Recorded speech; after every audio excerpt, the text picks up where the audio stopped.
रवीश जी, रवीश जी आ गए।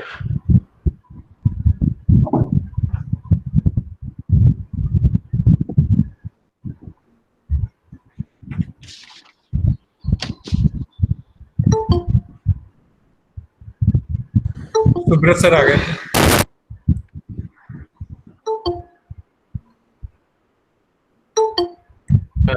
शिवेन जी, जी सर। अभी अपने कितने स्टूडेंट आए? सर स्टूडेंट आ रहे हैं। तो अभी रुका जाए, शुरू किया जाए? अभी 4-5 मिनट और हैं। हाँ सर, रुक जाते हैं थोड़ा देर। और कोई प्रॉब्लम तो नहीं है? नहीं सर, सब बढ़िया चल रहा है। और वो सुब्रत जी उधर चले गए कि कुलपति जी की मीटिंग में? पता नहीं सर, आए थे सुब्रत सर, अभी आए थे। अच्छा।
तो अभी तक जितने लोग इस मीटिंग में जुड़े हैं उन सभी का जो है स्वागत और अभिनंदन है। सोशियो इकोनॉमिक इम्पैक्ट ऑफ कोविड-19 ऐसा करके आज के इस वेबिनार का टॉपिक है, और इसमें महात्मा गांधी केंद्रीय विश्वविद्यालय बिहार के डिपार्टमेंट ऑफ कॉमर्स द्वारा ये आयोजित है। डॉक्टर शिवेंद्र सिंह जी और डॉक्टर रवीश चंद्र वर्मा दोनों डिपार्टमेंट ऑफ कॉमर्स के जो असिस्टेंट प्रोफेसर हैं, उन्हीं दोनों ने इसको पूरा इनिशिएटिव लेकर के इस आयोजन को सुनिश्चित किया है। हम अगले 1-2 मिनट में इसकी शुरुआत करने वाले हैं औपचारिक रूप से। 2-3 मिनट का समय अभी शेष है। मेरा जितने भी पार्टिसिपेंट हैं सभी अपना जो माइक है उसको बंद रखेंगे। औपचारिक शुरुआत होने के बाद सभी केवल अपना माइक बंद कर लेंगे। अभी 1-2 मिनट अपनी फैकल्टी जो हैं वो माइक खोल के रख सकते हैं। और सबसे पहले आदरणीय गुरुदेव का प्रोफेसर एच.के. सिंह जी के बारे में उनका इंट्रोडक्शन, उनका स्वागत। अब यहाँ स्वागत तो जो है हम लोग पुष्प गुच्छ दे के नहीं कर पाएंगे आज, तो गुरुदेव से माफी चाहेंगे क्योंकि पहली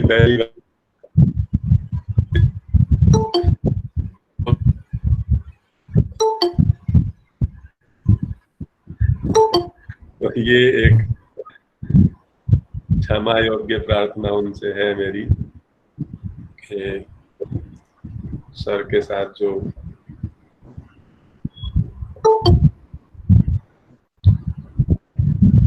मुझे लगता है कि औपचारिक रूप से हमारे 4 बज गए हैं जी सर। और हमें औपचारिक रूप से इस वेबिनार को शुरू करना चाहिए, ऐसा मुझे लगता है। आदरणीय गुरु जी से मैं आज्ञा चाहता हूं शुरू करने की। सर्वप्रथम तो डिपार्टमेंट ऑफ कॉमर्स की तरफ से और मेरी पूर्ण फैकल्टी की तरफ से, और जैसा कल मैंने कुलपति जी से भी आग्रह किया था सम्मिलित होने के लिए, तो उनकी तरफ से हम सबकी तरफ से आपको बहुत ही सादर प्रणाम। आपने बहुत ही सूक्ष्म आग्रह पर हमारे इस संस्थान को और इस बहुत ही नवीन विभाग को अपने ज्ञानपूर्ण वचनों से सुशोभित करने का समय दिया, उसके लिए मैं आपका धन्यवाद करते हुए इसकी औपचारिक शुरुआत करता हूं। हमारे देश में क्या कि पूरे विश्व में आज जो परिस्थिति बनी हुई है कोविड-19 के ऊपर, जिसके द्वारा संक्रमित लोगों का आंकड़ा 10 लाख के पार है और जिसमें निर्दोष विश्व के नागरिकों की लगभग 2 लाख से ऊपर नागरिकों की एक मृत्यु हो चुकी है, दुर्भाग्यपूर्ण मृत्यु हो चुकी है। संक्रमण काल दिसंबर से शुरू हुआ है और संक्रमण काल अभी जारी है। चाइना ने इस संक्रमण काल को लगभग पास अवे कर दिया है, वहां से गुजर चुका है और वहां से पास होते होते पूरे विश्व के लगभग 200 देशों को अपनी चपेट में लेते हुए वर्तमान में भारतवर्ष में जिस प्रकार का उत्पात इस वायरस द्वारा मचाया हुआ है और जिसके कारण भारतवर्ष को भी पिछले 23 मार्च से, और आज हम 1 मई में बैठे हैं, 23 मार्च की संध्या से आदरणीय प्रधानमंत्री श्री नरेंद्र मोदी जी द्वारा इस देश को संपूर्ण रूप से बंदी के रूप में करने की घोषणा की थी और आज हमको 1 मई हो गया है। इतने समय से भारत के संपूर्ण नागरिक अपने घर के अंदर हैं। भारत के विभिन्न क्षेत्र, चाहे वो औद्योगिक क्षेत्र हो, चाहे वो लेबर का क्षेत्र हो, चाहे वो मार्केट हो, यानी जितने भी भारत के क्षेत्र हैं, किसी भी देश को संचालित करने के लिए जितने भी क्षेत्र होते हैं, सभी प्रकार के क्षेत्र लगभग बंदी के दौर से गुजर रहे हैं। और उसी प्रकार से भारत के लगभग सभी नागरिक वो घर के अंदर बंद हैं, वो भी अनिश्चित काल के लिए हैं। एक कालखंड निश्चित है 3 तारीख तक का, लेकिन अभी जिस प्रकार का संक्रमण काल और संक्रमण का दौर जारी है, उससे ऐसा प्रतीत होता है कि संभावना है ये और अधिक ही बढ़े। आज का ये वेबिनार जिसमें आदरणीय प्रोफेसर एचके सिंह जी मुख्य अतिथि और मुख्य वक्ता के रूप में हमारे साथ हैं, हमारे परम गुरु हैं। इसी विषय को ध्यान में रखते हुए कि जो कोविड-19 की जो ये स्थिति बनी है, जो लगभग कई महीनों से विश्व की अर्थव्यवस्था को चुनौती दे रही है, और न केवल विश्व की अर्थव्यवस्था को बल्कि भारत जैसे विकासशील देश की अर्थव्यवस्था के लिए कठिन चुनौती है। इस विषय को लेकर के और किस प्रकार से भारतीय समाज और भारत का मानस इस संक्रमण काल से गुजरते हुए प्रभावित हो रहा है, इसका चिंतन करने के लिए आज एक इस प्रकार का वेबिनार हम लोगों ने रखा है। हम आदरणीय प्रोफेसर एचके सिंह जी का वक्तव्य सुने, उससे पहले मैं चाहता हूं कि उनका एक सूक्ष्म परिचय, क्योंकि उनका पूर्ण परिचय में कराएंगे, वेबिनार का 1 घंटा जो है उस परिचय में ही निकल जाएगा। तो जैसा कि गुरुदेव जो है चहुमुखी प्रतिभा के धनी हैं और उनका सूक्ष्म परिचय मैं आप सब लोगों के सम्मुख रखता हूं। जब हम किसी शिक्षक के बारे में बात करते हैं तो सबसे पहली बात जो हमें ध्यान में आती है वो उनका व्यवहार आता है, उनकी वाणी आती है। उनका ओज आता है। मैं स्वयं भी, मुझे कभी उनके सम्मुख पढ़ने का अवसर तो नहीं मिला, लेकिन जितना भी अवसर और जितना सीखने का अवसर मुझे मिला वो बहुत ही व्यवहारिक, बहुत ही मृदुभाषी और बहुत ही गुणी व्यक्ति हैं। आदरणीय प्रोफेसर एच.के. सिंह अपने छात्र जीवन में बहुत ही मेधावी छात्र रहे हैं। उन्होंने अपना graduation, post graduation Oxford of east कहे जाने वाले आजकल प्रयाग और पहले इलाहाबाद विश्वविद्यालय से मतलब काफी अच्छी स्थिति में उत्तीर्ण किया है और दोनों ही बीकॉम और एमकॉम में उन्होंने गोल्ड मेडल प्राप्त किया। उसके पश्चात आदरणीय गुरुदेव ने जेआरएफ जैसी प्रतिष्ठित परीक्षा को उत्तीर्ण किया और अपने शैक्षिक जीवन में वर्ष 1986 में प्रवेश किया। आदरणीय प्रोफेसर एच.के. सिंह जी 1986 में अपने इस कैरियर की शुरुआत करते हुए सर्वप्रथम Feroze Gandhi post graduate college Raebareli में लेक्चरर के रूप में, प्रवक्ता के रूप में प्रतिस्थापित हुए। तत्पश्चात उनका अगला पड़ाव गोरखपुर विश्वविद्यालय, दीनदयाल उपाध्याय विश्वविद्यालय गोरखपुर रहा, जहां उन्होंने कॉमर्स विभाग को सुशोभित किया। उसके तो अगले ही बात उन्होंने इलाहाबाद, जिसको आजकल केंद्रीय विश्वविद्यालय हो गया है, तत्समय वो भी राज्य विश्वविद्यालय था, उसमें प्रवक्ता और उसके बाद एसोसिएट प्रोफेसर के रूप में कार्य किया। आदरणीय गुरुजी उत्तर प्रदेश के एकमात्र मुक्त विश्वविद्यालय में जो वहां का प्रबंधन विभाग है उसकी स्थापना में अपना समुचित योगदान किया और उस प्रबंधन विभाग के अध्यक्ष के रूप में भी आदरणीय प्रोफेसर एच.के. सिंह जी वर्ष 2006 से काशी हिंदू विश्वविद्यालय, जो कि देश का सबसे प्रतिष्ठित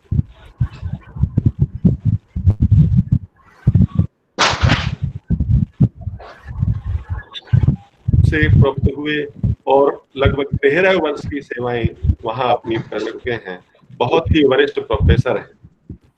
अगर सर के पब्लिकेशन के रूप में बात की जाए तो एक सैकड़ों से भी अधिक पेपर, 120 से अधिक पेपर उनके विभिन्न शोध जर्नलों में प्रकाशित हो चुके हैं। उनकी लगभग 1.5 दर्जन से अधिक पुस्तकें भी प्रकाशित हो चुकी हैं और वो अपने जो आईसी का प्रतिष्ठित जर्नल है उसके एडिटर भी रह चुके हैं। इंडियन कॉमर्स एसोसिएशन के वो ईसी मेंबर भी रह चुके हैं। वर्तमान में वो इंडियन कॉमर्स एसोसिएशन के ट्रेजरार हैं। Indian association of management development जो एक अपनी संस्था है प्रबंधन की, उसके भी वो अध्यक्ष का महती कार्य है। इसके अलावा भी आदरणीय गुरुदेव ने विभिन्न विश्वविद्यालयों की मुझे लगता है कि 3 दर्जन के आसपास सिलेक्शन कमेटियों से, 3 दर्जन से भी ज्यादा, इसमें सहायक आचार्य, आचार्य, प्रोफेसर, मुझे लगता है कि 3-4 दर्जन सिलेक्शन कमेटियों में प्रतिभाग किया होगा और कई एआईसीटी, यूजीसी, नेक, इस प्रकार के विभिन्न जो देश के प्रतिष्ठित संस्थान हैं उसमें विभिन्न प्रकार की जो समितियां होती हैं, जो बड़े महत्व की समितियां हैं, उनमें भी प्रोफेसर एच.के. सिंह सर द्वारा समय समय पर अपना योगदान दिया गया है। आज जो विश्वविद्यालय के विभिन्न दायित्व होते हैं, चाहे वो एनसीसी ऑफिसर हो, चाहे वो विश्वविद्यालय की डॉक्टरशिप हो, इस प्रकार के जो दायित्व हैं वो भी उन्होंने निभाए हैं। हमारा सौभाग्य है कि हम एक ऐसे व्यक्तित्व को अपने सम्मुख आज आए हुए हैं जो महर्षि विश्वविद्यालय ऑफ इंफॉर्मेशन टेक्नोलॉजी लखनऊ के एक बड़े ही महत्वपूर्ण समय में, जब उस विश्वविद्यालय का बड़ा रचनात्मक कार्य हो रहा था और उस विश्वविद्यालय का पुनर्निर्माण किया जा रहा था, उस समय कुलपति के रूप में भी आदरणीय प्रोफेसर एच.के. सिंह जी ने अपनी सेवा दी है। वो बहुत ही मृदुभाषी हैं, बहुत ही ज्ञानी हैं। मुझे लगता है कि उनको सुनकर के आज मैं, मेरे छात्र और मेरी फैकल्टी और साथ ही अन्य जगह से, इलाहाबाद से, उत्तर प्रदेश से, बिहार से और विभिन्न क्षेत्रों से जुड़े हुए हमारे जितने भी साथी हैं या हमारे छात्र हैं या रिसर्च स्कॉलर हैं, मुझे लगता है उनकी इस ज्ञानपूर्ण वाणी को सुनकर के आज हम अभिभूत होंगे। मैं उनको इस वेबिनार के मुख्य वक्ता के रूप में और उनके संभाषण के लिए, उनके वक्तव्य के लिए आमंत्रित करता हूं, स्वागत के साथ आमंत्रित करता हूं आदरणीय professor H K. Singh ji. Please come on the dais. धन्यवाद सत्यलोचन। महात्मा गांधी केंद्रीय विश्वविद्यालय के प्रणाम धन्य कुलपति संजीव कुमार शर्मा जी, विभागाध्यक्ष सत्यलोचन शर्मा जी, अधिष्ठाता Krishnapal Kumar ji, doctor Shivendra, doctor Ravish, doctor Shirish, अन्य अध्यापक गण, प्रतिभागियों, मैं सर्वप्रथम महात्मा गांधी केंद्रीय विश्वविद्यालय मोतिहारी को अपना धन्यवाद ज्ञापित करना चाहता हूं, जिन्होंने मुझे इस कोविड-19 के दौरान आप सब लोगों से मिलने का मौका दिया है। मेरा जो अपना स्वभाव है, मैं हमेशा अपने को व्यस्त रखना चाहता हूं। यह कोविड-19 एक मामले में दिक्कत लेकर के आया था कि हम और आप अपने घरों पर केंद्रित हो गए हैं, कहीं और जाना नहीं है, और यही इस समय राष्ट्रभक्ति है। यही इस समय हमारा आपका धर्म है कि हम अपने घर पर रहें। तो कहीं ना कहीं हम लोग कुछ कम व्यस्तता में थे, क्योंकि घर पर ही रहना था, लेकिन मुझे बहुत कुछ सीखने का मौका मिला। मैं ऑनलाइन टीचिंग, वेबिनार, इसके मामले में कुछ कम जानता था, लेकिन जब से यह कोविड-19 आया है, हमारे काशी हिंदू विश्वविद्यालय के द्वारा लगातार प्रयास किया गया और हम लोगों ने वेबिनार भी आयोजित किया, और आज मुझे महात्मा गांधी केंद्रीय विश्वविद्यालय मोतिहारी के इस वेबिनार में बोलने का मौका मिला है। आज एक खास दिन है। अगर मैं यह बात कह रहा हूं तो सोच के कह रहा हूं, आज 1 मई है, आज श्रमिक दिवस है। मुझे उम्मीद है आपको पता होगा, इसकी शुरुआत हुई 1 मई 1886 से। अमेरिका में यह तय किया गया कि श्रमिक 8 घंटे काम करेंगे, और उसके विरुद्ध श्रमिकों का आंदोलन हुआ, पुलिस के द्वारा गोली चलाई गई और 100 से ज्यादा श्रमिक घायल हुए। यह घटना है 1 मई 1886 की। उसके बाद 1889 में अंतरराष्ट्रीय समाजवादी सम्मेलन हुआ, और यह तय किया गया कि उस घटना को हम लोग अब मनाया करेंगे। 1 मई को हम लोग अब अंतरराष्ट्रीय श्रमिक दिवस के रूप में मनाएंगे।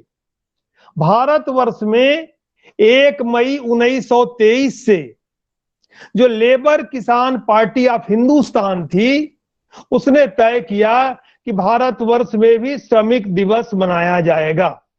अब ILO, इंटरनेशनल लेबर ऑर्गेनाइजेशन, उसने भी तय कर दिया है कि 1 मई को श्रमिक दिवस मनाया जाएगा। तो मुझे लगता है पूरी दुनिया की जो भी आबादी है, जो भी मानव है, श्रमिक तो सभी हैं। चाहे हम शारीरिक श्रम करें, चाहे मानसिक श्रम करें, या दोनों का मिश्रित श्रम करें, हर व्यक्ति श्रमिक है। तो यह हम लोगों के लिए श्रमिक का मिला हुआ है। आज मैं एक बयान पढ़ रहा था नारायण मूर्ति का, इस कोविड-19 के संदर्भ में।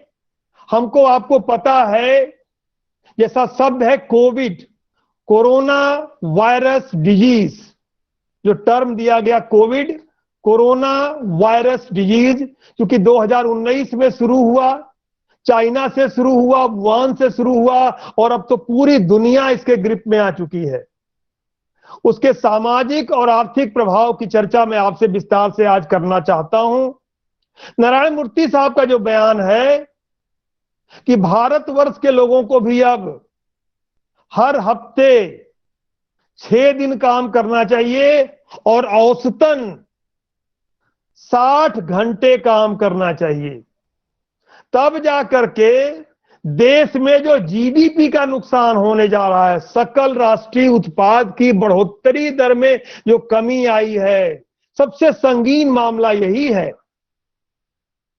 कोविड-19 का जो सबसे प्रमुख आर्थिक प्रभाव पड़ने जा रहा है, the growth rate of GDP is continuously declining.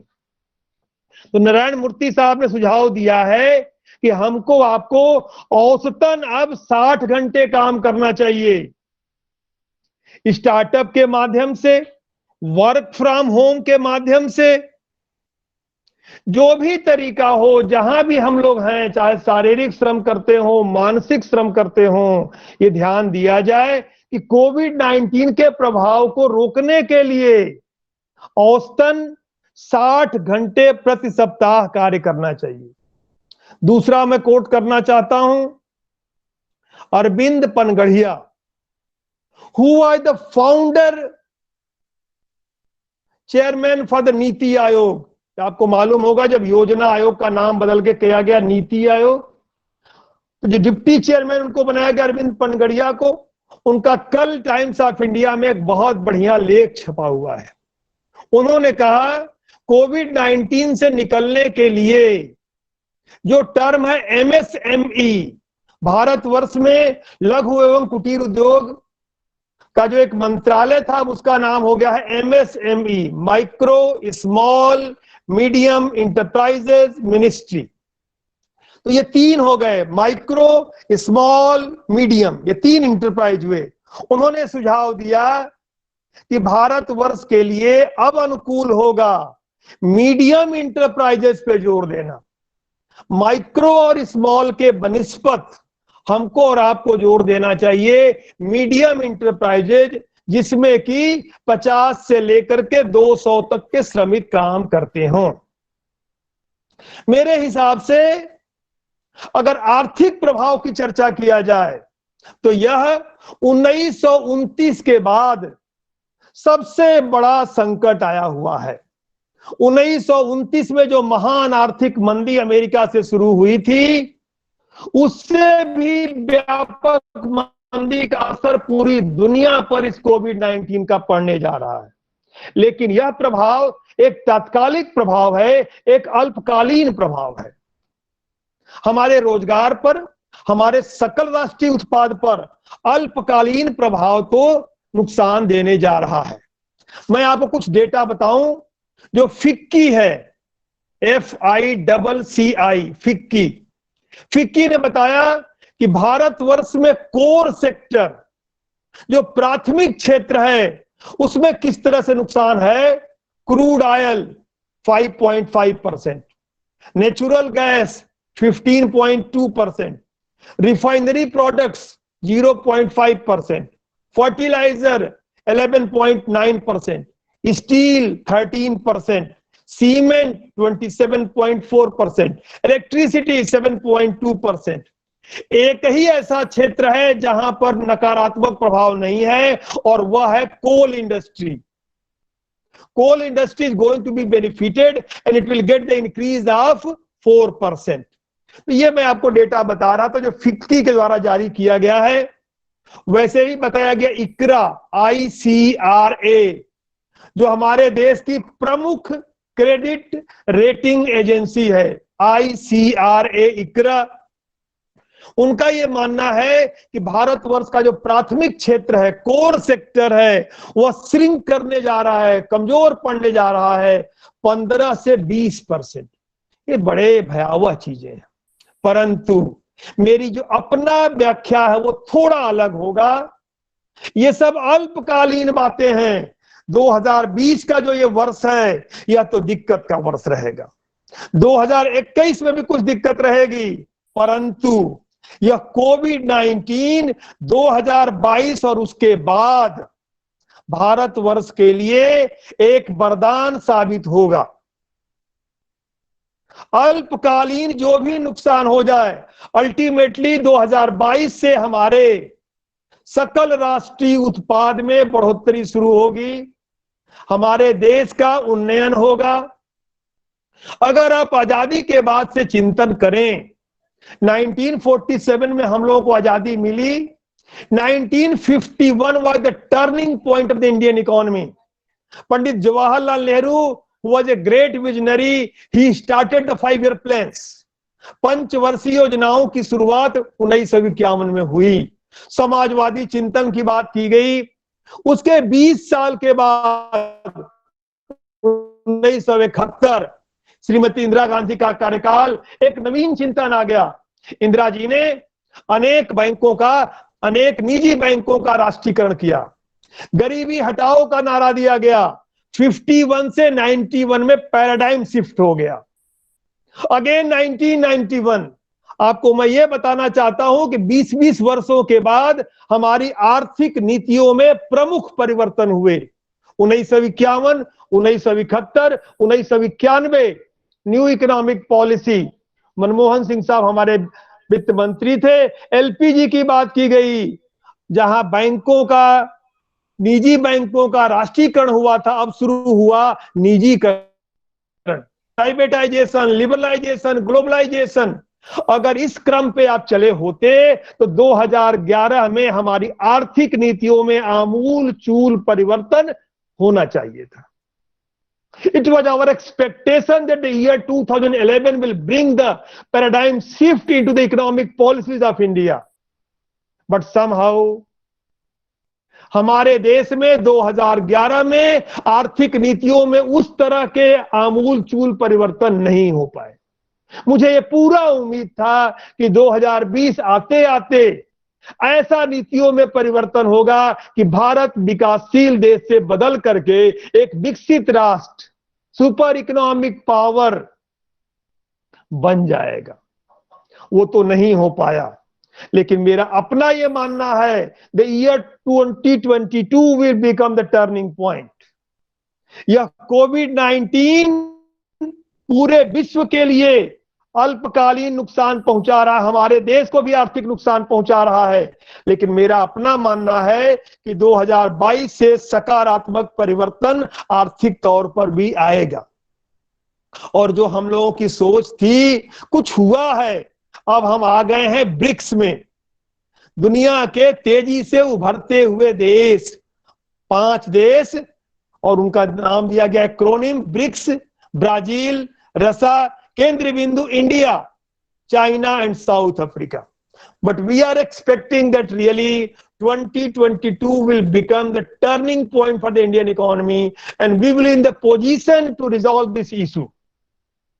तो मैं आपसे गुजारिश करना चाह रहा था कि 2022 आते आते मुझे ऐसा लग रहा है कि संभवतः हम एक आर्थिक महाशक्ति के रूप में स्थान हासिल करना शुरू करेंगे।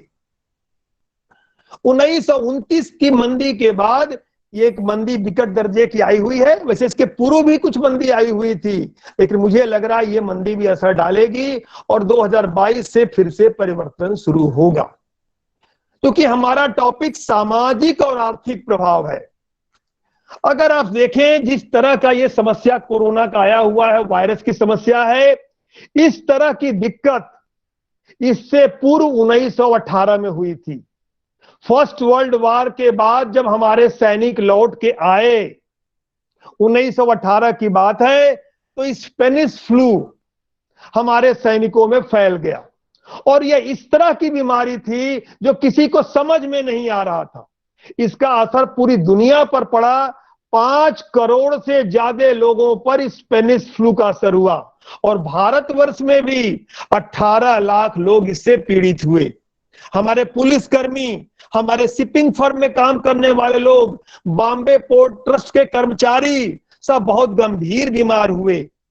हांगकांग और संघाई बैंक के कर्मी जो भारतवर्ष में थे वो गंभीर रूप से बीमार हो गए। तो जिस तरह की महामारी 1918 में आई थी, अब पुनः आई हुई है 2020 में।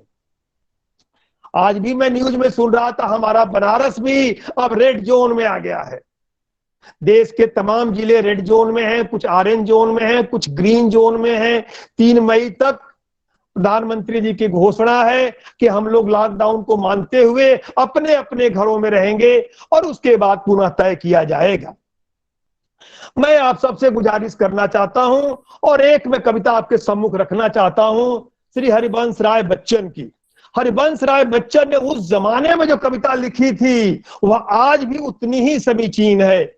जयपुर पुलिस हरिवंश राय बच्चन की वो जो अग्निपथ कविता थी उसको बार बार रिकॉर्ड करके वहां के लोगों को सुना रही है और आप सब लोगों को उस कविता से एक सबक मिलेगी, मैं आपके सम्मुख रखना चाहता हूं।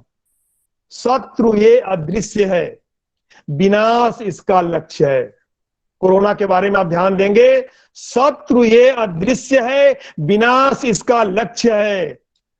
कर न भूल तू जरा भी ना फिसल, कर न भूल तू जरा भी ना फिसल, मत निकल मत निकल मत निकल। हिला रखा है विश्व को, रुला रखा है विश्व को, हिला रखा है विश्व को, रुला रखा है विश्व को, मत निकल मत निकल मत निकल। उठा जो एक गलत कदम, उठा जो एक गलत कदम, कितनों का घुटेगा दम। तेरी जरा सी भूल से देश जाएगा दहल, तेरी जरा सी भूल से देश जाएगा दहल।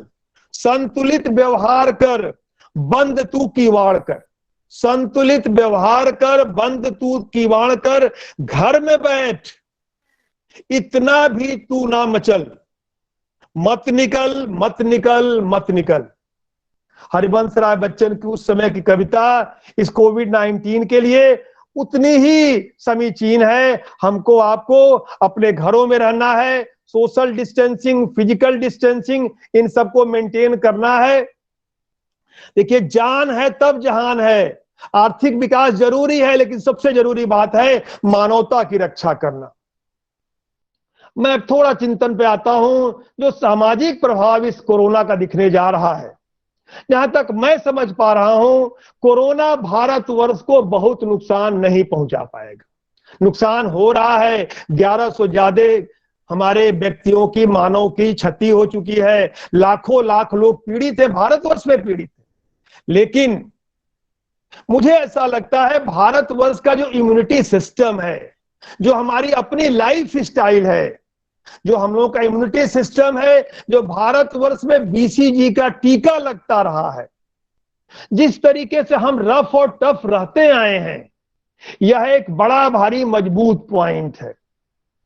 मुझे तो ऐसा लग रहा है जो दुनिया के अति विकसित देश हैं उनको यह कोरोना ज्यादा नुकसान कर रहा है। चाहे वह इटली की बात हो, अमेरिका की बात हो, स्पेन की बात हो, जहां पर हेल्थ फैसिलिटीज बहुत अच्छी हैं, लिविंग कंडीशन बहुत अच्छी है, लेकिन वहां पर जन धन की हानि बहुत हो रही है। हमारे भारतवर्ष के व्यक्तियों का इम्यूनिटी सिस्टम बहुत स्ट्रांग है। हम और आप रफ एंड टफ निकले हुए हैं। मैं तो आपसे उम्मीद करूंगा अपने पुराने संस्कारों को, जो नई पीढ़ी भूलती जा रही थी, जो हमारे नई पीढ़ी के लोग हैं किन्हीं कारणों से कुछ अति भौतिकतावादी होने लगे थे। यह कोविड-19 हमको आपको मजबूर करता है यह सोचने के लिए कि हम अपने परंपरागत संस्कारों को सुग्राह्य कर लें। उदाहरण के लिए, हम लोग अपने घर में जब कथा कहवाते हैं बार बार हाथ को गंगा जल से साफ कराया जाता है। आप देखिए, अब तो रेडियो, टेलीविजन, अखबार, प्रधानमंत्री जी, मंत्रीगण सब लोग ये कह रहे हैं कि आप बार बार हाथ को सफाई से साफ करिए। वही सब बातें आ रही हैं। हमारा जो प्रणाम करने का तरीका था अब पूरी दुनिया स्वीकार करने जा रही है।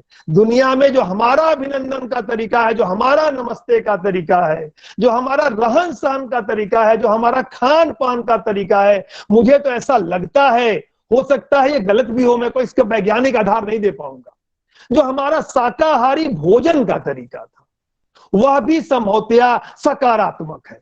जो हमारे शाकाहारी लोग हैं, आज के अखबार में भी एक वैज्ञानिक चिंतन, एक वैज्ञानिक रिपोर्ट छपी हुई है कि जो लोग शाकाहारी हैं, जो लोग संस्कारवान हैं, जिनकी जीवनचर्या सुनिश्चित है, उन पर इस कोविड-19 का असर कुछ कम पड़ रहा है। तो हम और आप ये सोचेंगे कि अगर हमारे कोई पुरानी चीज अच्छी है तो बिना बात के अति मॉडर्नाइज होने की जरूरत नहीं है।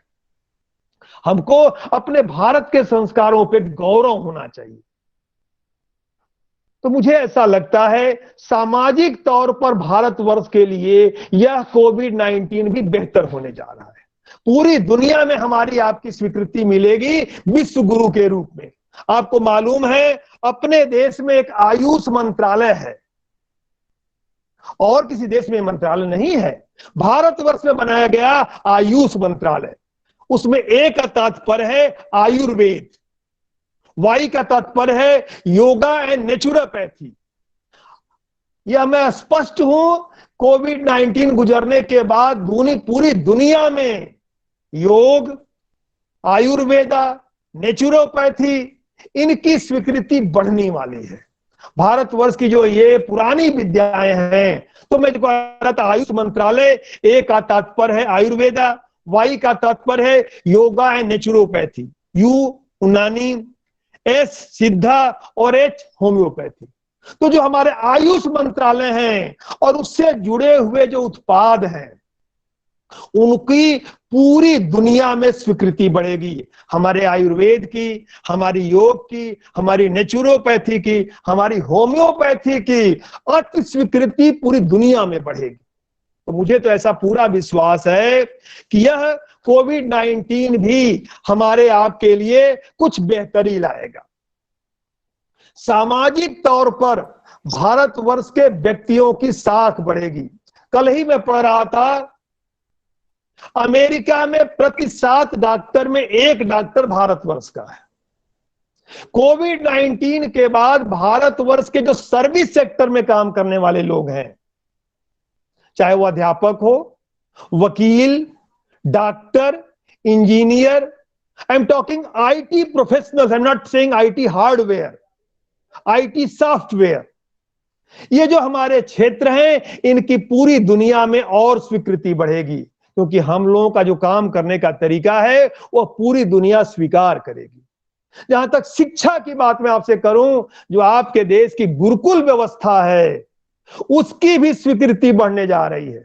मुझे बहुत कष्ट होता है जब ये कहा जाता है कि भारतवर्ष में 800 विश्वविद्यालय लगभग हैं और 800 विश्वविद्यालयों में एक भी ऐसा विश्वविद्यालय नहीं है। जब ग्लोबल रैंकिंग जब पूरी दुनिया में किया जाए तो हमारा एक भी विश्वविद्यालय दुनिया के बेस्ट 100 यूनिवर्सिटीज में नहीं आता है। मैं तो कहता हूं यह जो ग्लोबल रैंकिंग की व्यवस्था है और दुनिया के 100 विश्वविद्यालय जो सर्वश्रेष्ठ में भारत का नहीं आता है, वह वास्तव में रैंकिंग ठीक नहीं है।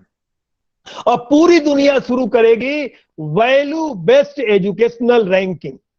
अभी तक एजुकेशनल रैंकिंग हो रहा था, अब आप देखिएगा post Covid world will demand the ranking of educational institutions based on the values, based on the traditions. जो कोरोना वायरस के बाद की दुनिया होगी उसमें हमारे शैक्षणिक संस्थानों का मूल्यांकन मूल्य आधारित होगा, चरित्र आधारित होगा, परंपरा आधारित होगा। तो पुनः चर्चा चलेगी हमारे गुरुकुल व्यवस्था की। जब नालंदा और तक्षशिला के समय हमारे देश के विश्वविद्यालय पूरी दुनिया के सर्वश्रेष्ठ विश्वविद्यालय थे, तो मुझे ये उम्मीद है हमारे जो शैक्षणिक संस्थान हैं, अगर किन्हीं कारणों से वह ऑनलाइन टीचिंग, ऑनलाइन एजुकेशन में अगर थोड़ा कम जोर देते थे, अब वो समय आया हुआ है हम और आप, हमारे शिक्षार्थी, हमारे विद्यार्थी, हमारे अध्यापक, हमारे शैक्षणिक उन्नयनकर्ता इस पर ध्यान देंगे किस तरीके से हम लोग online teaching, online education, online research उसको अधिक लोकप्रिय हासिलता करें। तो मुझे ऐसा उम्मीद है कि भारतवर्ष के लोग पूरी दुनिया में अब ऑनलाइन टीचिंग में भी अधिक जोर देंगे। तो मैं जो चर्चा कर रहा था कोविड-19 के सामाजिक और आर्थिक प्रभाव जहां तक मैं समझ पा रहा हूं तात्कालिक तौर पर तो यह नुकसान पहुंचा रहा है, लेकिन 2022 के बाद हमारे सकल राष्ट्रीय उत्पाद और रोजगार में बढ़ोतरी संभव होगी और दीर्घकाल में यह भारतवर्ष के लिए विकसित देश का स्वरूप हासिल करने का एक सुनहरा अवसर बनेगा। और सामाजिक तौर पर मेरा अपना मानना है कि हमारे देश के लिए यह एक बेहतर मौका मिला हुआ है। हमको और आपको अब सीखना होगा। भारतवर्ष क्राइसिस इकोनॉमी से सरप्लस इकोनॉमी की तरफ आया। जब देश में क्राइसिस इकोनॉमी थी तो शुरू किया गया अनेक रिवॉल्यूशंस। जैसे पहले हमारे यहां खाद्यान्न की कमी थी तो शुरू किया गया ग्रीन रिवॉल्यूशन। ग्रीन रिवॉल्यूशन के समय शास्त्री जी ने नारा लगवाया, जय जवान जय किसान, क्योंकि हम लोगों को भोजन नहीं मिलता था। हम लोग जो है चाइना से वार में भी हारे थे। तो हुआ green revolution, yellow revolution, white revolution, blue revolution, all were focused to the production orientation. But from 1991, Indian economy has shifted from the crisis economy to the surplus economy. 1991 से भारतवर्ष दुर्लभता की अर्थव्यवस्था के स्थान पर सुलभता की अर्थव्यवस्था में पहुंच गया है। अगर सुलभता की अर्थव्यवस्था होती है तो वहां हमको और आपको जोर देना पड़ता है विपणन पर, मार्केटिंग पर। भारतवर्ष के लोग अच्छा मार्केटिंग अब सीख रहे हैं, लेकिन जो यह कोविड-19 आया हुआ है, यह एक ऐसा वक्त पुनः ला दिया है जो दुर्लभता की अर्थव्यवस्था होने जा रही है। इस दुर्लभता की अर्थव्यवस्था में हमको और आपको सिद्ध करना होगा best producers, our agriculturers, our farmers must do sincere effort to prove that they are the best producers. अगर आप इसको चिंतन करें तो हमारे देश में इस समय जो उद्योग धंधे हैं उन पर 3 तरह के हमने सभी उद्योगों को 3 वर्गों में बांटा है। हमको ये समझ में आया कुछ ऐसे उद्योग हैं जिन पर इस कोविड-19 का सबसे कम असर पड़ा है, मिनिमम असर पड़ा है। जैसे pharmaceutical industry, power industry, financial sector, online education, इन पर न्यूनतम असर पड़ा है, बहुत नकारात्मक असर नहीं पड़ा है। ये क्षेत्र अभी भी ठीक जा रहे हैं, pharmaceutical industry, power industry, financial sector, online education. अब मैं दूसरा वर्ग आपको बताता हूं जिन पे मध्यम असर पड़ा है। पहला तो बताया बहुत कम असर पड़ा, दूसरा बताना चाहता हूं जिनमें मध्यम असर पड़ा है। Automobile industry, auto components, IT, petrochemicals, consumer durables, electronic goods, इन पर इस कोविड-19 का मध्यम असर पड़ा है। अब मैं ये बताने जा रहा हूं जिन पर इस कोविड-19 का अधिकतम नकारात्मक असर पड़ने जा रहा है। Airlines, hotel industry, hospitality, malls, multiplex, restaurant, retailers, construction industry, engineering, steel, jewellery, textile, ये वो उद्योग हैं जिन पर अधिकतम नकारात्मक प्रभाव कोविड-19 का पड़ रहा है और पड़ने जा रहा है। तो इनको थोड़ी दिक्कत आ रही है, एयरलाइंस को, hotels, hospitality, tourism, malls, multiplex, restaurants, retailers, constructions, engineering, steel, jewellery, textile, इनको अधिकतम नुकसान झेलना रहा है इस कोविड-19 के कारण से। परंतु मेरा यह मानना है कि 2022 आते आते ये सब चीजें बदलेंगी। यह कोविड-19 हम लोगों के लिए कुछ बहुत चिंता करने की बात नहीं है। मैं आप सबसे गुजारिश करूंगा, आप सदैव सदैव सकारात्मक दृष्टिकोण बनाए रखिए। अगर हम और आप नकारात्मक हो जाएंगे तो यह कोविड-19 और ज्यादा नुकसान कर देगा। गांधी जी ने 3 बंदरों का उदाहरण दिया था, बुरा मत देखो, बुरा मत बोलो, बुरा मत सुनो। मैं आपसे आज कहूंगा, नकारात्मक न बोलिए, नकारात्मक न सुनिए, नकारात्मक मत देखिए। अगर हम और आप निगेटिव हो जाएंगे तो कोविड-19 अधिक नुकसान कर सकता है। मैं आपसे उम्मीद करूंगा ऐसे हालात में सकारात्मक वातावरण बनाए रखना है। हमारा आपका इम्यूनिटी सिस्टम स्ट्रांग है, हम लोग वैल्यू सिस्टम के लोग हैं। इंडिया एक स्पिरिचुअल कंट्री है, हमारे में आध्यात्मिक शक्ति बहुत है। तो कोई बहुत घबराहट नहीं है, कुछ दिक्कत आई हुई है, दिक्कत हो रही है, कुछ जनधन की हानि हो रही है, लेकिन हम और आप अपने स्ट्रेस को मैनेज करेंगे। आप बिना बात के अधिक तनाव में न आइए, सकारात्मकता पे जाइए, स्वच्छता पे जाइए, घर में रहिए, भीड़ भाड़ कभी न करिए। आप देखिएगा कोविड-19 की समस्या हल हो जाएगी। अगर मैं कुछ आपको असेसमेंट बताऊं, वर्ल्ड बैंक का जो असेसमेंट आया है, लेटेस्ट असेसमेंट, वर्ल्ड बैंक ने कहा है कि 2020 में 1.5% से कम ग्रोथ रेट होने जा रही है। आईएमएफ ने कहा 1.9% से कम होने जा रही है। उन्होंने तो यह भी कहा 1930 जो 1929 की मंदी जिसको बोलते हैं 1930 की मंदी, तीसा की मंदी, उससे भी ज्यादा असर होने जा रहा है। लेकिन हम और आप सकारात्मक वातावरण रखें, और जो मैंने आपको शुरू में सुझाव दिया नारायण मूर्ति का, हम आप खूब काम करें, सकारात्मक वातावरण बनाए रखें, तो कोविड-19 हमारे आपके लिए बहुत नुकसान नहीं करने जा रही है। मैं थोड़ी चर्चा आपसे करना चाहूंगा भारतवर्ष के वेद पुराणों की। जो हमारे वेद परंपरा है, कितनी अच्छी बातें बताई गई हैं। बाहर से आइए, अपने को नहा लीजिए, स्वच्छ कर लीजिए, कपड़े बदल लीजिए, अग्निहोत्र करिए। हमको और आपको पश्चिमी सभ्यता का चश्मा बदलना होगा, ऋषि महर्षि परंपरा का पालन करना होगा, अष्टांग योग को स्वीकार करना होगा, पुराने जीवन मूल्यों को आत्मसात करना होगा। अगर इनको हम लोग मान लेंगे तो आप निश्चित रहिए कोविड-19 कुछ ज्यादा नुकसान हमारे आपके लिए नहीं करेगा। मैं आपके सम्मुख भारत रत्न प्रातः स्मरणीय पंडित अटल बिहारी वाजपेयी की वो बहुत ही प्रसिद्ध कविता रखना चाहता हूं, जिससे कि हमारी आपकी निरस्ता कुछ दूर हो।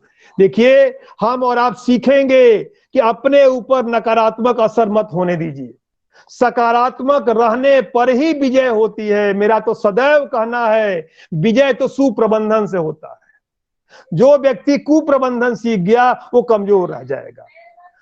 हम लोग इकोनॉमिक्स कॉमर्स के लोग ये पढ़ाते हैं, अल्प विकसित अर्थव्यवस्था और विकसित अर्थव्यवस्था। मैं तो कहता हूं सही है ही नहीं है। मैं तो कहता हूं सुप्रबंधित अर्थव्यवस्था और कुप्रबंधित अर्थव्यवस्था। अगर हम और आप सुप्रबंधन सीख जाएंगे तो अर्थव्यवस्था विकसित हो जाएगी, और अगर नहीं सीख पाएंगे तो अल्प विकसित रहेंगे, पिछड़े रहेंगे, तीसरी दुनिया के देश रहेंगे। तो इस समय वक्त की पुकार यही है कि हम और आप सुप्रबंधन सीखेंगे। और जो हमारे प्रधानमंत्री नरेंद्र मोदी जी ने पिछले अपनी घोषणा में 7 सक्सेस के मंत्र बताए थे, उसका पालन करिए। और उसमें सबसे जरूरी बात है stay at home, maintain physical distancing. और एक और अच्छी बात आपसे कह लूं, अगर आपके आस पड़ोस में कोई भूखा रह गया तो हमारा आपका मानव होना, हमारा आपका शिक्षित होना बेकार है। मैं एक एक व्यक्ति से हाथ जोड़ के विनती करता हूं, आप जरूर ध्यान दीजिए, अगर आपके आस पड़ोस में कोई नीडी है, जिसको भोजन की आवश्यकता है, जिसको वस्त्र की आवश्यकता है, जिसको सामान की आवश्यकता है, हम आप जरूर ध्यान देंगे, तब जाकर के कोरोना का सामना किया जाएगा। तो मैं कविता रखना चाहता हूं आपके सम्मुख, माननीय अटल बिहारी वाजपेयी जी की। टूटे हुए सपनों की कौन सुने सिसकी, टूटे हुए सपनों की कौन सुने सिसकी, अंतर की चीर व्यथा पलकों पर ठिठकी। टूटे हुए सपनों की कौन सुने सिसकी, अंतर की चीर व्यथा पलकों पर ठिठकी। हार नहीं मानूंगा, रार नहीं ठानूंगा। ये लाइन पे आप ध्यान देंगे, हार नहीं मानूंगा, रार नहीं ठानूंगा, काल के कपाल पे लिखता मिटाता हूं। कोरोना काल जो आया हुआ है, काल के कपाल पे लिखता मिटाता हूं और गीत नया गाता हूं।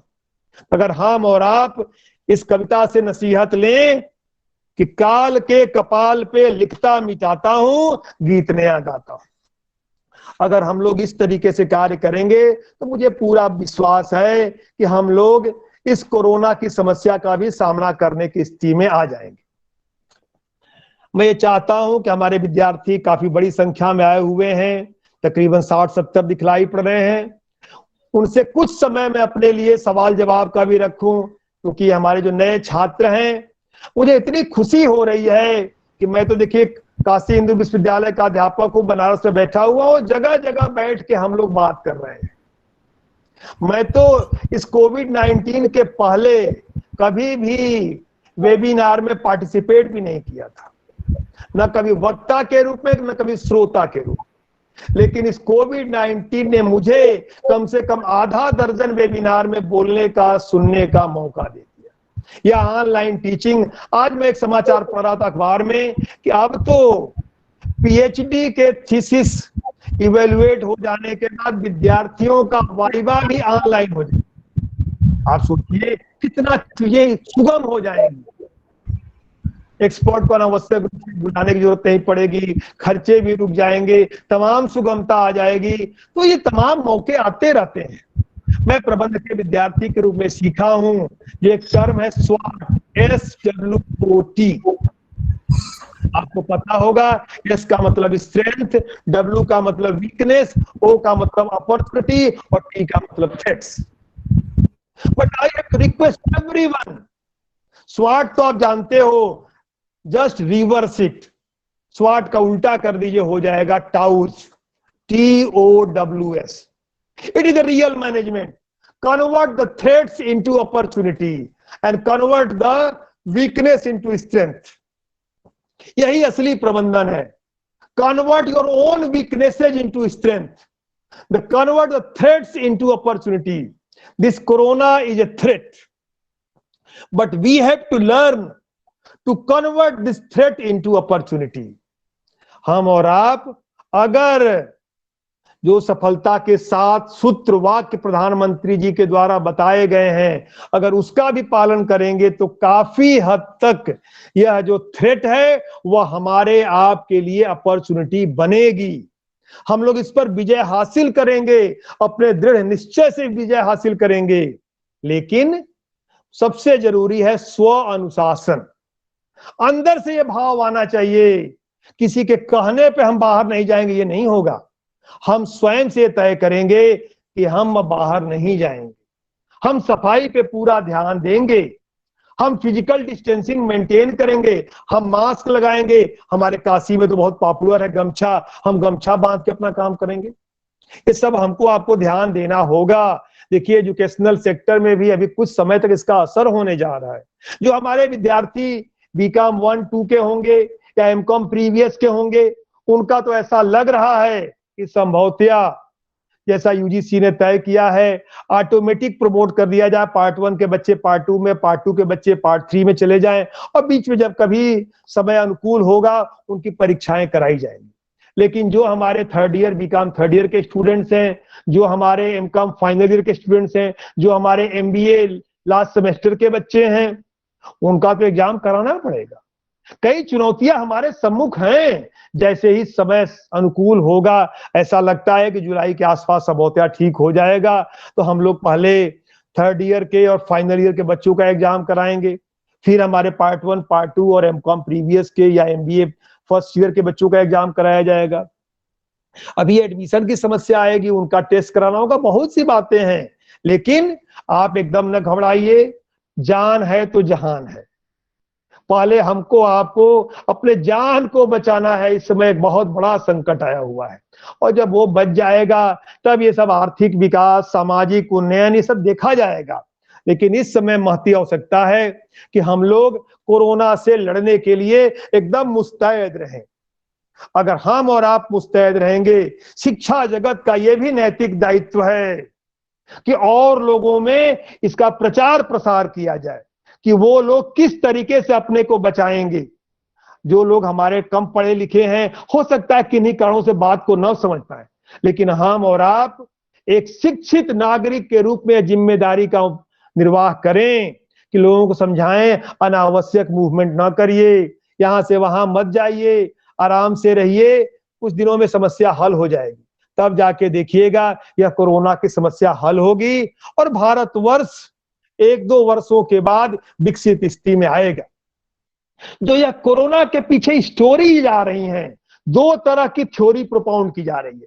पहली थ्योरी तो ये आ रही है मैं नहीं कहता हूं कि थ्योरी सही है, लेकिन ऐसा कहा जा रहा है कि संभवतया चीन, चाइना कोई एक बायोलॉजिकल वीपन बना रहा था, वुहान में कुछ एक्सपेरिमेंट लेबोरेटरी में हो रहा था और संभवतया कुछ लीक कर गया और समस्या आगे बढ़ गई।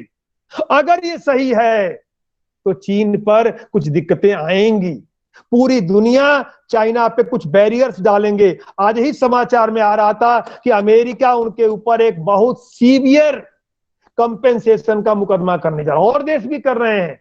अगर यह थ्योरी सही है तो चीन के कमजोर होने पे हमारे भारत के लिए विदेशी व्यापार में काम करना अधिक सहज हो जाएगा। विदेशी व्यापार एक ऐसा क्षेत्र है जिसमें भारत के सम्मुख अनेक चुनौतियां नहीं हैं।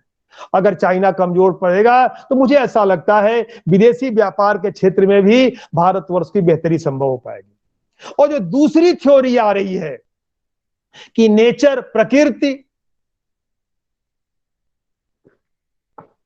हमसे आपसे बदला ले रही है, यह भी हो सकता है। जिस तरह से हम लोग प्रकृति के साथ छेड़छाड़ कर रहे थे, जिस तरह से नेचुरल रिसोर्सेज का बिना समझे हुए हम लोग दोहन कर रहे थे, अब प्रकृति कुछ बदला ले रही है। अगर आपकी अनुमति हो तो मैं बताना चाहूंगा, अगर प्रकृति बदला ली, माल्थस का जो सिद्धांत था जनसंख्या का, हम लोग पढ़ते थे, माल्थस के सिद्धांत के अनुसार संख्या ज्योमितीय रूप से, ज्योग्रामेटिकल प्रोग्रेशन से बढ़ती है। 1, 2, 4, 8, 16, 32, 64 ये जनसंख्या की बढ़ने की गति है। और जो हमारे खाद्यान्न होते हैं वो अंक गणितीय विधि से, अरिथमेटिकल प्रोग्रेशन 1, 2, 3, 4, 5, 6। तो कुछ समय के बाद जनसंख्या और खाद्यान्न के मध्य मिसमैच हो जाता है, तो जनसंख्या का विस्फोट होने लगता है और मानव निर्मित या प्राकृतिक उपाय लागू हो जाते हैं। अगर यह थ्योरी भी लागू होती है, नेचर मान लेता हूं कि कुछ बैलेंस कर रहा, अपना तरीका अख्तियार कर रहा है, तो मुझे तो आपको बताते हुए खुशी हो रही है कि नेचर ने ऐसी व्यवस्था किया है। मैं गंगा जी के ठीक सामने रहता हूं, जिस एरिया को सामने घाट बोलते हैं। मैं आपको बताऊं, इतनी स्वच्छ गंगा तो कभी आज तक दिखाई नहीं पड़ी। मेरी उम्र में इतनी स्वच्छ गंगा कभी दिखाई नहीं पड़ी। 50-60 सालों में इतनी साफ गंगा नहीं थी। हमारी नदियां स्वच्छ हो रही हैं, हमारा आसमान स्वच्छ हो रहा है, हमारे महानगरों का प्रदूषण घट गया है। मेरे घर में गौरैया नहीं आती थी, अब रोज सुबह गौरैया आती है। तो पर्यावरण प्रदूषण के दृष्टि से भी यह कोरोना एक बेहतर सिद्ध हो रहा है। आप देखिए, नदियां स्वच्छ हो गई, बड़े नगरों का पर्यावरण प्रदूषण काफी नियंत्रित हो गया, ओजोन लेयर ठीक हो गया। और अंतिम बात मैं आपके सम्मुख रखूं, यह मेरा पहले से विश्वास था, आर्थिक प्रगति और सुख अलग अलग चीजें हैं। आर्थिक रूप से समृद्ध होना दूसरी बात है, सुख हासिल करना दूसरी बात है। आप अर्थशास्त्र, वाणिज्य प्रबंध के विद्यार्थी होंगे। जेके मेहता साहब ने उस जमाने में कहा था, सबसे बढ़िया परिभाषा है वांटलेसनेस, आवश्यकता विहीनता। उसके पहले रॉबिन्स ने कहा था कि अच्छी परिभाषा है चुनाव का विज्ञान। जेके मेहता ने कहा चुनाव के विज्ञान से नहीं होगा, हमको और आपको अपनी आवश्यकताओं को घटाना होगा। तो इस समय देखिए, हमारी आपकी आवश्यकताएं घटती जा रही हैं, हम स्वतः आत्मनिर्भर बनते चले जा रहे हैं। आज हर घर में सब लोग काम कर रहे हैं, हमें किसी भी सेवक की जरूरत नहीं है, हर व्यक्ति अपना काम कर रहा है। जो स्थानीय दर्जे पे चीजें मिल रही हैं, जो आत्मनिर्भर, जो राम राज्य की कल्पना थी वो दिखने लगा है। अनावश्यक हाय तोबा, अनावश्यक वेस्टर्नाइजेशन वह एक दिक्कत पैदा कर रहा था। हमारे नई पीढ़ी के लोग ध्यान देंगे, वो पता नहीं कौन सी भौतिकता, कौन से पाश्चात्यवाद की चकाचौंध में आ गए थे। यह एक मौका आया हुआ है कि हम और आप ये चिंतन करें कि आध्यात्मिकता ही एकमात्र सहारा है। हमको आपको पूरा विश्वास होना चाहिए, अध्यात्म ही अंतिम सत्य रहेगा। हम और आप अपनी जीवन शैली को उसी पुरानी परंपरा से गवर्न करें, हम अपने आवश्यकताओं को घटाएं, अपने भौतिकता को कम करें। बिना आर्थिक प्रगति के ही बेहतर सुख मिल सकता है। तो कोरोना ने हमको और आपको सिखला दिया कि आर्थिक प्रगति की बहुत चिंता नहीं करनी है। भारतवर्ष में सुख की कोई कमी नहीं है। जेके मेहता साहब की जो परिभाषा थी वह वास्तव में लागू होने जा रही है। जो हमारे ग्रंथों में कहा गया था, अब उसी को मान के चलिए। वसुधैव कुटुंबकम, सादा जीवन, उच्च विचार, सिंपल लिविंग, हाई थिंकिंग, ये सब बातें कम से कम नई पीढ़ी अगर नहीं समझ पा रही थी, अब वो समझेगी। एक नया चिंतन आएगा और भारतवर्ष के लिए यह कोविड-19 एक सुनहरा अवसर प्रदान करेगा। मुझे बहुत खुशी है कि महात्मा गांधी केंद्रीय विश्वविद्यालय मोतिहारी के बैनर तले आपसे मुझे 1 घंटा के लिए बात करने का मौका मिला, और इतने लोग इतनी गंभीरता के साथ सुन रहे हैं। मैं महात्मा गांधी केंद्रीय विश्वविद्यालय के मित्रों और खास तौर से विभागाध्यक्ष प्रोफेसर त्रिलोचन जी का और उनके सहयोगियों, उसमें कई सहयोगी तो मेरे विद्यार्थी भी रह चुके हैं जो हमारे काशी हिंदू विश्वविद्यालय की गुरुकुल परंपरा से निकले हैं। डॉक्टर शिवेंद्र, डॉक्टर रवीश, मेरे इलाहाबाद के विद्यार्थी डॉक्टर शिवीश, सब लोग वहां अध्यापक हैं। मैं पूरा उम्मीद करूंगा कि महात्मा गांधी केंद्रीय विश्वविद्यालय कोविड-19 के बाद जो शिक्षा का उन्नयन का कार्य होगा उसमें महत्वपूर्ण योगदान देगा। यह विश्वविद्यालय जो महात्मा गांधी के नाम पर स्थापित हुआ है, मोतिहारी से महात्मा गांधी का विशेष रिश्ता रहा है। यह विश्वविद्यालय ऐसे पठन पाठन और शिक्षा की व्यवस्था करेगा कि हम लोग कह सकेंगे कि Mahatma Gandhi central university is the role model for the gurukul philosophy of education. विश्वास है यह विश्वविद्यालय उस दिशा में काम करेगा। अब मैं आपसे आग्रह करने जा रहा हूं कि अगर आपका कोई सवाल जवाब हो तो मैं प्रयास करूंगा कि आपके सवालों का जितना संभव हो पाए मैं जवाब दूं। अब आपके सुझाव, आपके सलाह, आपका डाउट हो, कोई क्वेश्चन हो, कोई क्वेरी हो, उसके लिए मैं आपको आमंत्रित करता हूं। किसी भी पार्टिसिपेंट को कोई सवाल पूछना है तो एक एक करके सवाल पूछ सकते हैं।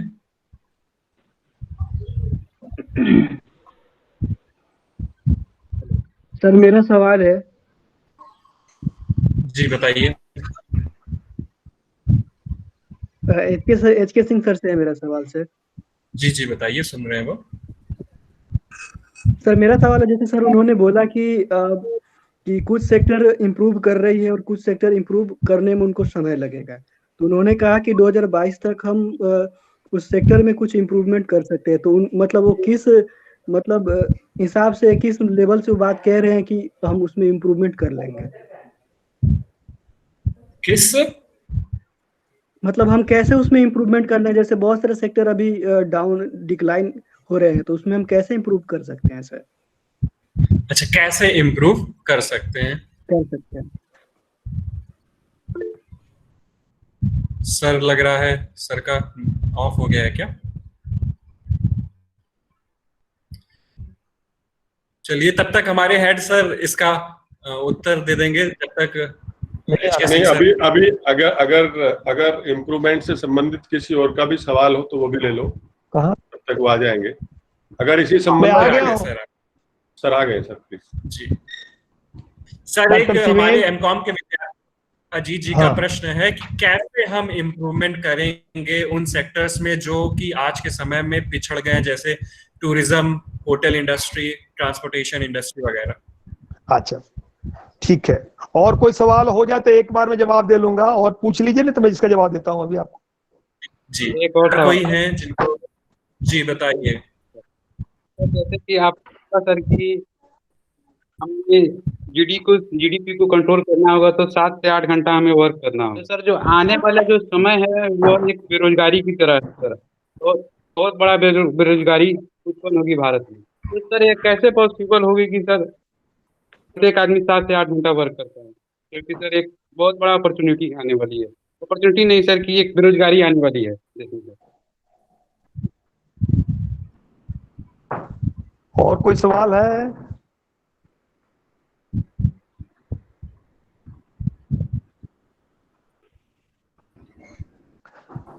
और तो कोई सवाल नहीं आ रहा सर। Hello sir. जी या अनु मैम है, जी बताएं। Yes yes please. मैडम आपका माइक बंद है, पहले उसे ऑन करिए। You are not audible. Hello Hello. Please repeat it. बताएं. Hello. Yeah. You are audible Yeah. now. Hello, sir. Yeah. आप जैसा कहे वैसा 20 साल में चेंजेस आते जा रहे हैं. अभी बहुत सारे चेंजेस आएंगे अपने सोशल इकोनॉमिकल सिचुएशन में भी. हमारा एक डाउट है, सेल्फ डिस्टेंसिंग जो कर रहे उसका सोशल इम्पैक्ट का कैसा असर पड़ने वाला है when it comes to classroom. When it comes to class, it may be difficult in the coming days to maintain that. उसको कैसा हम हल कर सकते? हाँ, hello. Now it will be the last question.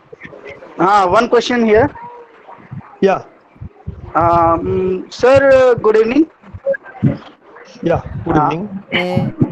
After COVID-19 effect, is government will again emphasizes on the government employees, because presently the government is only thinking of private sector, either it will be education or anything else. जिम्मेदारी भी है.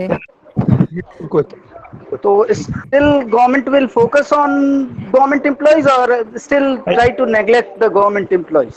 I got your point. Yes. Professor Trilochan, 4 सवाल आ गए हैं. मैं बोलने हाँ sir, कितना टाइम और बोला? हाँ सर, प्लीज लीजिए सर, लीजिए. 10 minute sir, 10 minute sir, please. Sir मेरा एक क्वेश्चन है डॉक्टर विकास कुमार.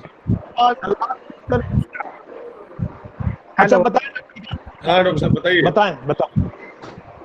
सर डॉक्टर विकास कुमार या बताएं डॉक्टर विकास, बताएं. वेलकम. अभी आपने बताया सर कि ILO और फैक्ट्री एक्ट में दिया है कि लेबर को 48 आवर, लेकिन वो 60 पड़ेगा. तो क्या इसको 60 आवर पर वीक किया जाए कि नए लेबर का रिक्रूटमेंट किया जाए? दोनों में क्या बेटर होगा? समझ गया मैं. 5 questions have been asked. I will try my effort to provide certain answer to everyone. जो चौथे ने एक सवाल पूछा था, पहले मैं उसका जवाब देना चाहूंगा. अच्छा सवाल मुझे लगा. 1991 के बाद जो एक अधिक जोर जा रहा था प्राइवेटाइजेशन की तरफ, हम लोग के दिमाग में हो गया था कि प्राइवेट करना ज्यादा अच्छा रहेगा. मुझे ऐसा लग रहा है कि कोविड-19 एक नई दिशा देने जा रहा है. अगर आपने ध्यान दिया होगा, जब ये कोरोना वायरस की समस्या शुरू हुई तो सामने कौन आया? Public sector. चाहे वो इंडियन रेलवे हो, चाहे वो इंडियन एयरलाइंस हो, चाहे वो हमारे सरकारी अस्पताल हो, चाहे हमारा पुलिस हो, चाहे हमारा प्रशासन हो.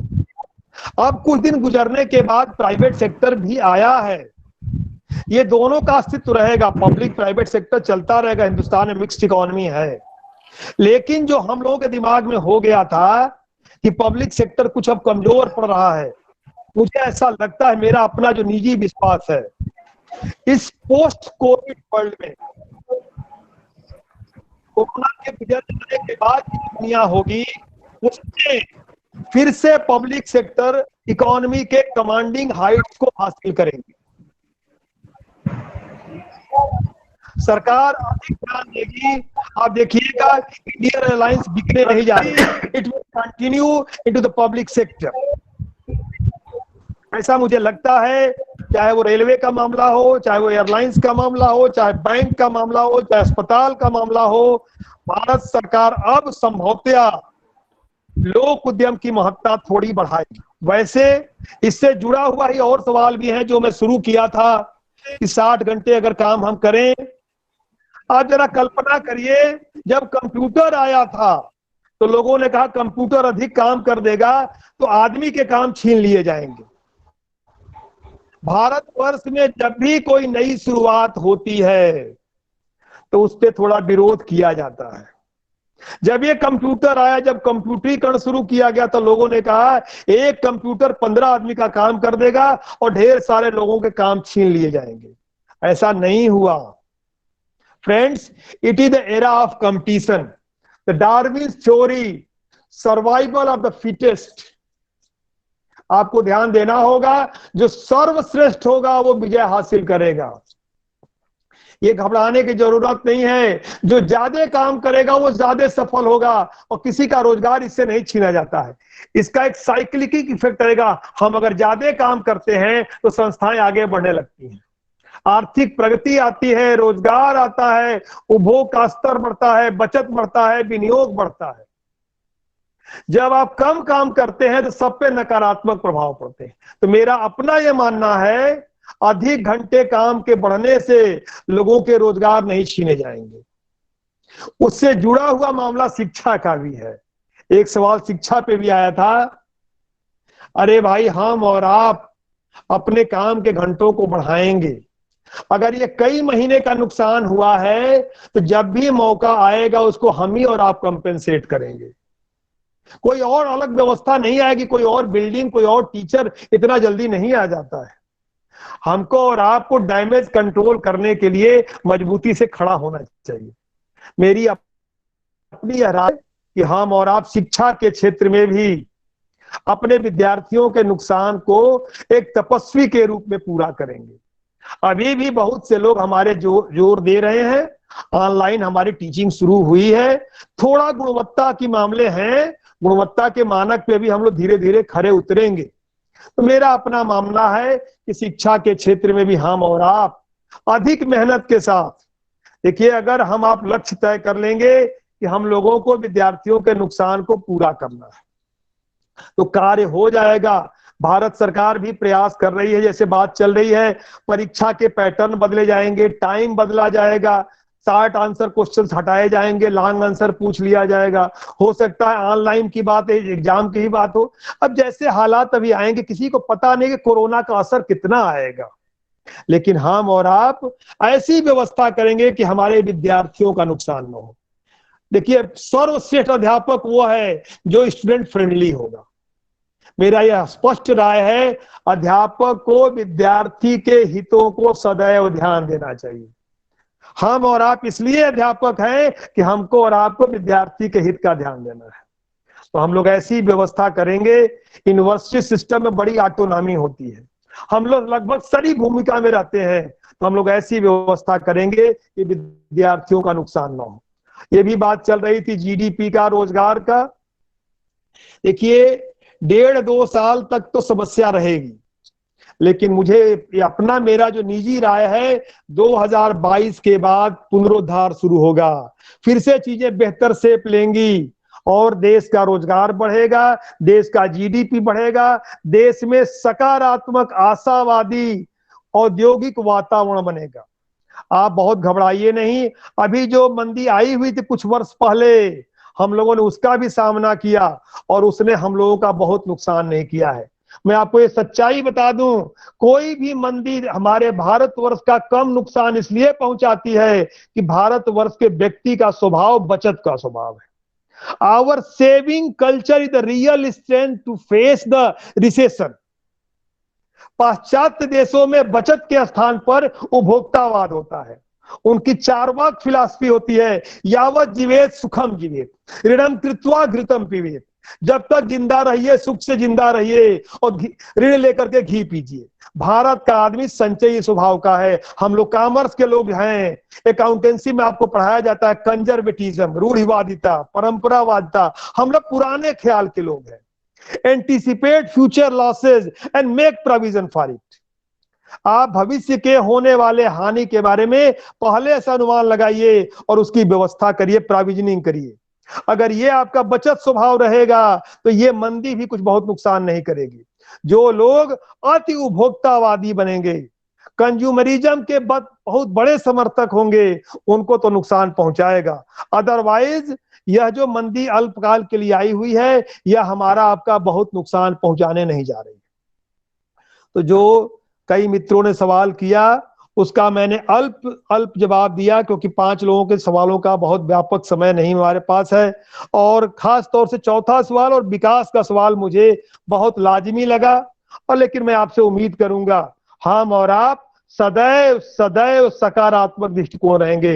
अध्यापक को कभी भी नकारात्मक नहीं होना चाहिए।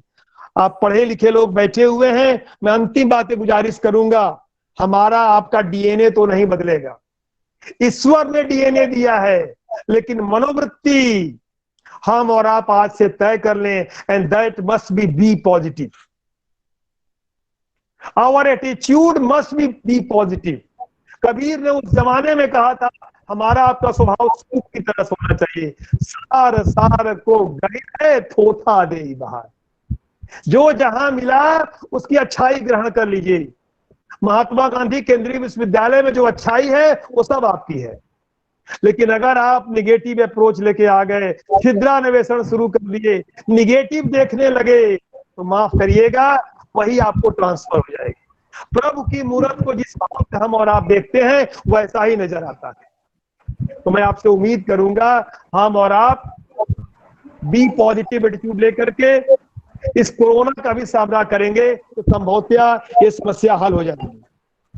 अगर आयोजक की राय हो तो हम लोग कंक्लूड करें, नहीं तो सवाल हो आप बताएं। सर मेरा एक क्वेश्चन है sir. It will be the last question. Okay, yes sir, मेरा sir my question is that what will be the effect on agriculture sector and farmer income after COVID-19? या professor Trilochan ji, sir professor Trilochan, I am going to answer the last question. Okay, thank you. Yes sir, please sir. बहुत बढ़िया सवाल पूछा उन्होंने agriculture sector के बारे में। मित्रों, भारतवर्ष के किसी क्षेत्र की महती भूमिका नहीं। जब इसके पहले मंदी जो आई हुई थी उसमें भी हमारा बचाव अगर हो पाया तो इसलिए हो पाया कि Indian economy was based on agriculture. There is rural development orientation. मैं आपको सुना कहने जा रहा हूँ, यह जो कोरोना आया हुआ है यह हमारे कृषि क्षेत्र को बहुत नुकसान नहीं पहुंचा पाएगा। हमारे भारतवर्ष के किसान बड़े मेहनती हैं, they are the best producers of the world. लेकिन हमारे भारतीय किसानों की एक कमजोरी रही है, और उसी कमजोरी के चलते उन्हें अपनी उपज का सही मूल्य नहीं मिलता है। Although they are the best producer, but they are not getting the fair prices of their product. जब वो खेत में सामान पैदा करते हैं, जब वो खलिहान में लाते हैं, तब तक सामान की गुणवत्ता अच्छी रहती है, लेकिन जैसे ही वो सामान मंडी में आता है किसान को अपनी उपज का सही दाम नहीं मिल पाता। वो पहले भी हुआ है, आज भी है, आगे भी रहेगा। तो मैं भारतीय किसानों को सुझाव देना चाहूंगा, अब उनको चाहिए, अगर प्रभु ने 2 आंखें दिया है तो एक लगाइए अपने खेत और खलिहान पे, और दूसरी आंख को लगाना पड़ेगा मंडी पे, बाजार पे। मैं कहना यह चाहता हूं, Indian farmer should be not only best producer, उनको अच्छा विपणन करता भी बनना पड़ेगा। अपने उपज का अच्छा मूल्य पाने के लिए सीखना होगा। जैसे इस समय मार्च अप्रैल मई के महीने में आलू पैदा हो जाता है, जैसे ही आलू पैदा होता है आलू का रेट गिर जाता है। यह व्यवसायी को पता है, वो आलू नहीं बेचता, वो बेचता है potato chips. Farmers must learn to convert the potato into potato chips. वो जौ नहीं बेचेगा, जौ को कन्वर्ट करेगा बार्ली के रूप में। अगर यह विपणन की टेक्निक वह जान जाएगा तो भारतीय किसानों की बेहतरी संभव हो जाएगी। मैं तो भारत सरकार को सुझाव दूंगा, भारतीय किसानों के लिए कृषि विपणन सेवा शुरू की जाए, agricultural marketing services for the rural area. अगर यह संभव हो पाया तो भारत के किसान की स्थिति सुधरेगी। अगर यह नहीं हो पाया तो यह कोरोना जैसी मंदी, कोरोना जैसा महामारी हमारे किसानों के कमर को तोड़ेगा। I am simply suggesting the Indian farmers that they should develop their skills of marketing. हमारे किसान अच्छे उत्पादन करता है, लेकिन उनको चाहिए अपने विपणन की तकनीकी में उन्नयन लावे। मैं तो अंतिम बात ये कहूंगा, हमारे जो अध्यापक और विद्यार्थी बैठे हुए हैं, ये आपका फैक्ट्री है, प्रोडक्शन है, और ये आपकी मार्केटिंग है। हो सकता है हमारे विद्यार्थी का, हमारे अध्यापक का कारखाना, फैक्ट्री बड़ा मजबूत हो, आता बहुत हो, लेकिन बोलने नहीं आता, लिखने नहीं आता। You may be good producer but you are a poor marketer. तो मैं तो हर एक को कहूंगा, अध्यापक हो, वकील हो, इंजीनियर हो, you correlate your factory with the marketing. हमको अच्छा सोचने आना चाहिए, अच्छा बोलने भी आना चाहिए। अगर ये संभव हो पाया, only then you will get better share into the market. तो मैं अंतिम सुझाव यही दूंगा कि भारतीय किसानों का भविष्य तभी उज्जवल हो पाएगा जब कोरोना के बाद की दुनिया में वो अपने विपणन की प्रविधि को सुधारेंगे। और भारत सरकार कृषि विपणन सेवा ग्राम्य विकास के लिए शुरू करेगी।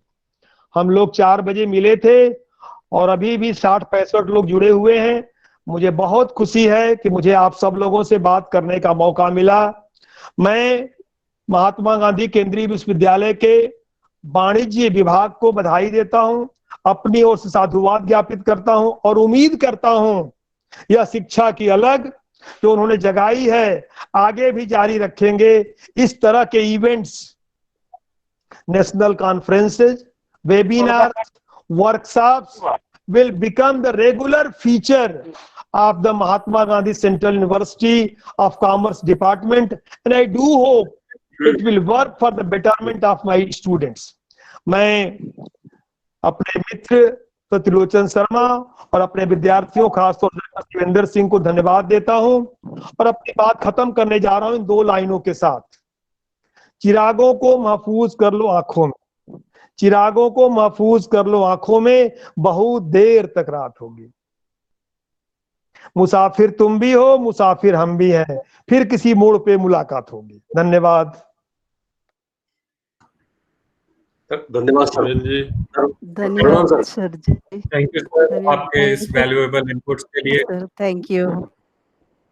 अब इस कार्यक्रम की आखिरी कड़ी में धन्यवाद ज्ञापन का दायित्व मुझे दिया गया है। मैं डॉक्टर शिवेंद्र, सहायक प्राध्यापक केंद्रीय विश्वविद्यालय मोतिहारी, अपने तहे दिल से धन्यवाद देना चाहता हूं अपने गुरु, अपने mentor professor HK Singh sir का, जिनका समय समय पे मार्गदर्शन मिलता रहता है, जिन्होंने बहुत ही संक्षेप में न केवल अर्थव्यवस्था के बल्कि सामाजिक रूप से कैसे हम इस कोविड से निपटे का वर्णन किया। सर आपका बहुत बहुत धन्यवाद। हम सभी शिक्षक, विद्यार्थी आपसे हमेशा प्रेरित होते रहते हैं कि सर 1.5 घंटे बाद भी रुकने के मूड में नहीं लग रहे थे। सर का ऊर्जा का स्तर जैसे 4 बजे था वैसे अभी 5:15 बजे भी है। Sir thank you very much हमें ये अपॉर्चुनिटी देने के लिए। सर फिर मैं धन्यवाद देना चाहता हूं अपने vice chancellor sir professor Sanjeev Kumar Sharma sir का, जिनके नेतृत्व में हमें प्रेरणा मिलती रहती है कि हम कैसे विश्वविद्यालय की बढ़ोतरी के लिए काम करते रहें। सर का इनिशिएटिव ई-लर्निंग, ई-पाठशाला, वेबिनार हमें हमेशा प्रेरित करता है और उसी से हम प्रेरित होकर आज ये वेबिनार कर रहे हैं। हमारे dean sir professor Pavnesh sir, जिनका 3:45 बजे भी फोन आया था कि सब तैयारी हो गई है, सर की आज वीसी साहब के साथ मीटिंग है तो इसलिए वो आ नहीं पाए, पर वो फोन से हमेशा जुटे थे कि क्या तैयारी है, कैसे है। सर का भी मैं धन्यवाद देना चाहता हूँ। मैं धन्यवाद देना चाहता हूँ हमारे head sir professor Trilochan Sharma sir का, जिनका मास्टरमाइंड यही रहते हैं।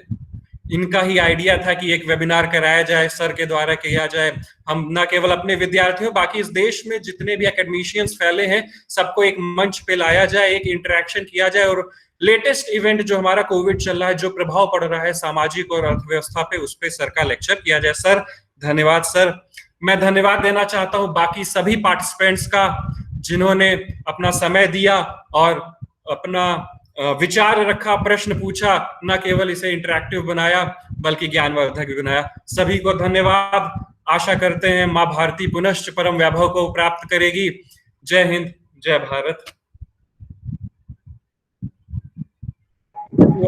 Shivendra sir Thank you very much formally to all, Thank sir. you. Thank you very much to all participants, and sir, please.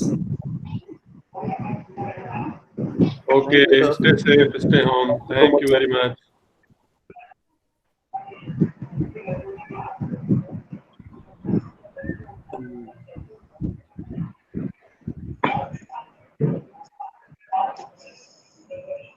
Thank you so much, sir.